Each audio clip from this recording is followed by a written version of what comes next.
pinag-parking na din itong oso eh.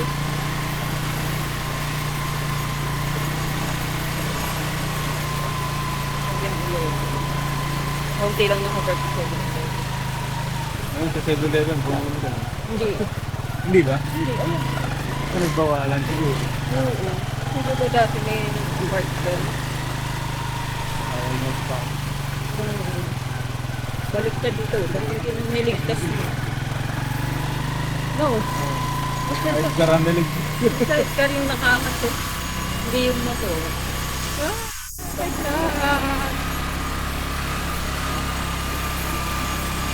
Hindi na malawin eh. Dulo. Hindi pa natin nakikita sila Jenny. Mataas ba ito? Tricycle. Hindi ako.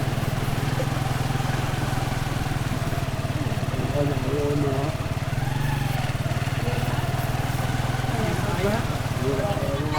Hindi na kaya.